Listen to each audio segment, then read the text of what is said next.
and in the name of all that is good and all that is holy. Amen. And have a seat. Again, that poll, we're watching you. We know some of you don't stand for the gospel at home, so just know we're watching. If that aside, it's not lost on me, as I thought about preparing a sermon for this day, and again, like Mother's Day or Father's Day and countless other holidays, the 4th of July is not afforded any special place in the church calendar.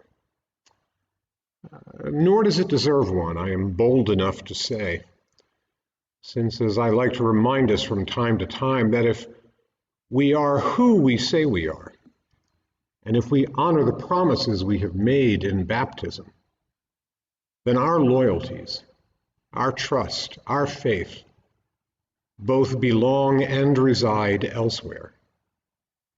And we are committed by that trust and by those promises to bring forth that place, that undiscovered country, which has no borders, no boundaries, no exclusions, no privileged, no forgotten, no hungry, no poor, no imprisoned, no frightened, no threatened, no oppressed. And besides, none of us have any red, white, and blue vestments, so it just kind of ruins the whole thing. But it was not lost on me that my very first sermon here at All Saints was delivered on July the 4th, 2004. Wow, that's 17 years ago. Count them, 17. Think of the brain cells we've all lost. Yes. And what's funny is I still have a copy of that sermon, and I reread it, and I have to admit, it was a pretty darn good one. I was actually tempted to read it again. And in it, right from the get-go, first sermon, I lay my cards on the table. And the gist of it was that citing a nation that in 2004 was so divided we could not imagine a time when it could possibly be any worse, which reminds me that billboard is still up on Route 4. But the gist of it was that Jesus was a political force in the midst of that division, as he was in the midst of the chaos that he knew. After all, 2/3 of his teaching are about wealth and power and the abuse of each. That's not a very apolitical stance for a carpenter's son to occupy, though our lectionary deftly avoids 2/3 of those, save when it wants to remind us to be good stewards in October. And to quote myself from that day, I'm going to quote myself. Jesus understood that power corrupts, and that when political power and wealth and religious elitism join forces, people would suffer and people would die, and he himself was among those victims. Boy, 17 years, you got to admit, I haven't changed that tune much. But I went on to say that what separated him from the rest of us was not that he wasn't political. He was very much that. But that he did politics much differently, much better. Not with hatred and vitriol, not abetted by fear and ignorance, not with threats of retribution and punishment for his opponents or litmus tests for those who were loyal. No, and that's because, first of all, he loved completely, and we can't even begin to comprehend what that might be like, and openly. There was no judgment. He was always inviting, and he brought people in. He organized for a political mission. I would argue a kingdom is a political entity. But he did not establish hierarchies or launch institutions. He told stories that were more disturbing than rules, that made us look deep inside our hearts. He formed circles of inclusion, of community, something much more life-changing than hierarchies and institutions could ever hope to accomplish. And that too. He taught peace and love, but more radical and much more difficult, much harder to practice than judgment and revenge and cruelty, which come to us easier than a text message. and he lived what he taught. And in so doing continues to make our concern for rules and order and judgment and appearance and power all seem quite shallow and misguided indeed. He did politics right. Well, that was 17 years ago. And it is not that I was suddenly feeling nostalgic and thought, wouldn't it be a hoot to revisit the first words I shared with those who gathered that morning? But I must say I'm surprised by how little things have changed. Though I am not surprised by how the darkness seems to be fighting more fiercely than ever and relentlessly on every front. But it was not that. It was how our texts for today from Ezekiel, from Mark, both speak to the journey that we have been making, not just as a parish, but as a people in the midst of this storm, and to the unmistakable call that we have, and to the power that can and will sustain us in its pursuit. Ezekiel. I love this passage. In fact, I think Ezekiel, truth be told, is one of my favorite prophets. And you might say he is the first of the last line of prophets, a line which also includes Jesus, by the way, and is still growing. And as such, he is the focal point, the forerunner of the new Yahwist movement, one that will redefine the covenant, which on second thought is really not quite accurate. It's more that he is the prophet who comes at a time when the people are at their lowest possible point. They were warned by Samuel, by Elijah, by Isaiah, at least the first one of that name, by Amos and Jeremiah, about the wrong turns they had taken and where that was going to leave them. But no, they still refused to listen. And first Israel and Judah, and now finally everything is gone. Everything. And they're not by the banks of the Jordan. They are sitting by the Euphrates, writing psalms and mourning what they have lost. And Ezekiel captures that reality so well in the vision of the valley of the dry bones. His version of this is us, dried up, dead, a chalk hill, no hope and no future. But now, here in chapter 2, Ezekiel, this voice speaks to him, talks about this rebellious people, tells him that he's going to be sent to them with no guarantees whatsoever of success. He is to speak the word of the Lord because maybe, just maybe now, even though they are still impotent and stubborn, maybe now, since they have absolutely nothing left to lose, maybe now they will be in the mood to listen. Maybe. And again, here's the catch. Whether they do or do not, he still must go and speak to them. And that's the job description, pal. It's why we don't post it. Only a fool would answer that ad, which is why Ezekiel is being drafted. That's what happens to Mark's Jesus as well. This is Yahweh's MO with all the prophets.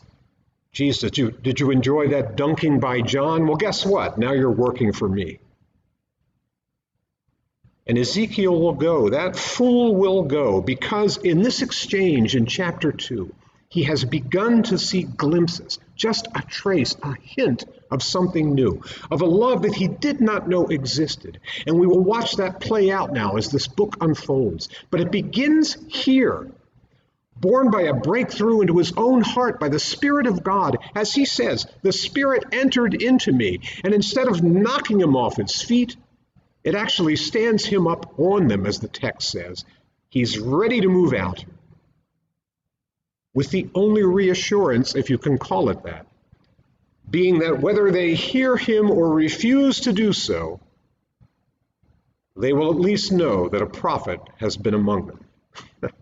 Well, there's a comfort. Not. But Ezekiel was a great prophet and significant.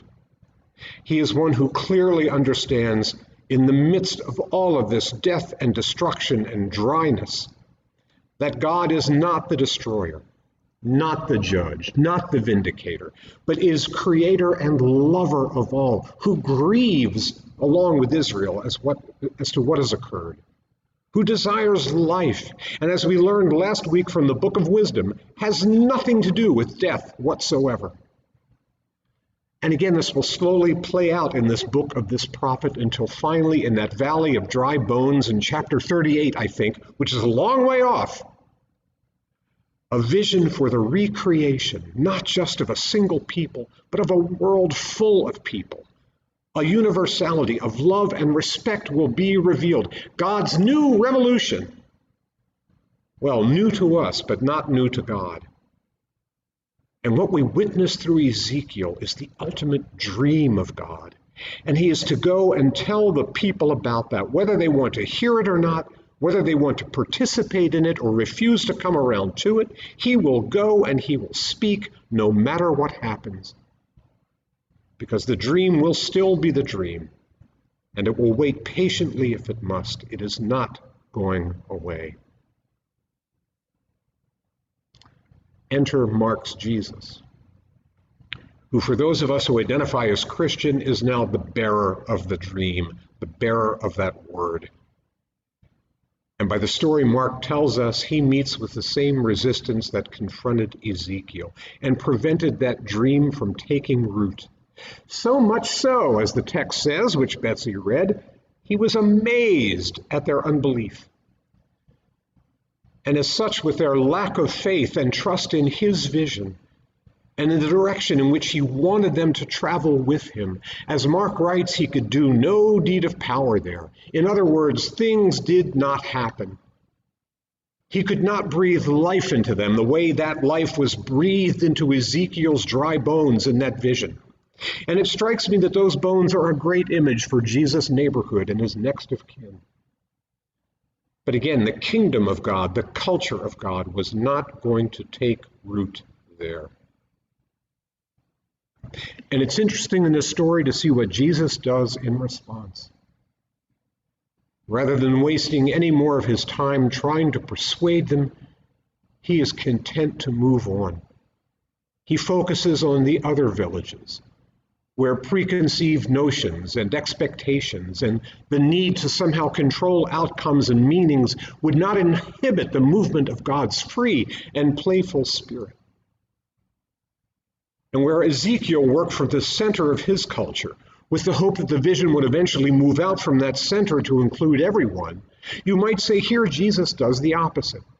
He goes to the margins with the hope that he might work his way back into the center where his people were, though we know that those who followed him eventually surrendered that hope. So, briefly then, you have the tale of two prophets laid before you. I said at the outset, I thought they were important for us in this moment as people on several roads, as a parish and as a people within the larger entities of community and nation. Though again, I hope that we would remain true to who we are and who we are called to be and who we have promised to be, no matter which grouping we find ourselves in. So let me offer briefly what I think are our takeaways from the prophets. Well, and that's apart from the obvious, which is that the life of a prophet is a hard one and fraught with frustration. But from personal experience, it is never disappointment, never despair, never without hope. Still, you might think twice about volunteering, except that in this line, you don't volunteer. God just takes you if you aren't careful. That MO has not changed in 4,000 years, maybe longer, and it ain't about to.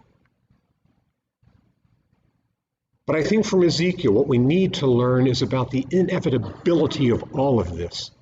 That in spite of our best efforts to hang on, God is patiently overturning the world that we think we need, with all of its structures and rules and trappings and barriers, the one that's embraced by our egos and our desires and our preferences. And to me, that is a comforting, hope-bearing thought. And I think, too, we need to accept the truth that we are a rebellious people, stubborn and impudent, that we are dried up, We are dead. We lack imagination. We lack understanding. We lack the very things we think we possess. And that we need to allow, as he did, for the Spirit of God to lift us up on our own 2 feet, so we may finally stand in the light of God's love and free spirit, and perhaps find the courage to speak to others, even though they will likely reject what we have to say. And from Jesus, we need to take a good, hard look at our hometown and the barriers we have constructed, that matrix of our own experiences and our own knowledge, the things we think we know, all the stuff that makes us hard to hear a prophet's voice, that does not allow for fresh thinking in new directions that somehow don't fit in the matrix, in what we have created, that we have carefully constructed and now fiercely defend. And we also need to learn that when things become stagnant, we need to do as Jesus did and look beyond our walls to see what others are doing. And if that excites us, if that inspires us, if in it we are able to see the hand of God, that free spirit, then we need to go there and join them and add to their power to do great things. And the last takeaway is about reclaiming the boldness that is shown by both Ezekiel and Jesus, that in the final analysis may have been the most important thing, that God-given drive born out of that experience of radical love, which in spite of the folly of what they were to do, gave them the courage to go and do it and speak it anyway. To close, I'd like to share a part of an essay that was written about that boldness with this text in mind, which carries us from our matrix in this national holiday to a consideration of who we are and what we need to be in the deepest and broadest sense. For as was the case 17 years ago, we are a people deep within a crisis, the easing of which may be a long time in coming, and not, I fear, without more pain and suffering, though I hope that is not the case, but after all, we are a rebellious and stubborn people. Anyway, I'd like to share an entry from one of my blog subscriptions that I saw earlier this week. And they usually just go to, my promotions or, a mailbox. But every once in a while they pop up. I think that's God just popping it into my actual primary mailbox. And there it was. But I thought it really summed up the text from Mark in a very thoughtful way. To set it up, the writer is a former priest, Tom Eric. I've quoted him from time to time, but not for a while. As I said, he's a retired priest and blogger, and it seems now, in retirement, that he finds himself serving on the town council of a small town in upstate New York. And he reflects on the work that they are doing, and in this text, with our text in mind, that is to say, he wrote the following. He says, "In my current situation as a member of the council, it is difficult for me to imagine, for example, that self-protective leaders, forging alliances across town and class lines to take bold steps, like creating a multi-town reservoir to meet the potable water needs that population growth and affordable housing would acquire. It's difficult to imagine them doing that. Or imagine doing something like addressing a decades-long malaise in public education, or like protecting the town from do-nothing internet service providers and from predatory electric power companies. And now to extrapolate, how could today's political hacks possibly come together to build the Grand Coulee Dam, or to create social security, or to connect the nation with well-built highways? Who today would have the will to end slavery, or to guarantee voting rights for all, or to guarantee food or shelter or health care? As Christians, Tom writes, we should be asking, what can we do to unlock this as people of faith? When Jesus formed his first circle of friends, he sent them out to do bold and transformative ministry, and they went. They proclaimed a gospel of repentance. They cast out demons. They cured the sick.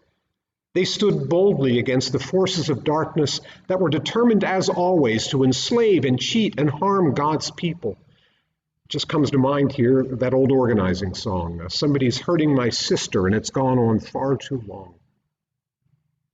But back to Tom. He says that spirit of boldness didn't last long. It was dangerous. Nowadays, Christians stay mainly inside. They don't dare big things unless a wealthy benefactor gives them funding first. They make much of their history, but not of others. They tell the world what it ought to believe, but going out to do bold, transformative things, not so much. Healing the actual ills of society, not so much. And sacrificing their lives, fortunes, and sacred honor, as the signers of the Declaration pledged to do,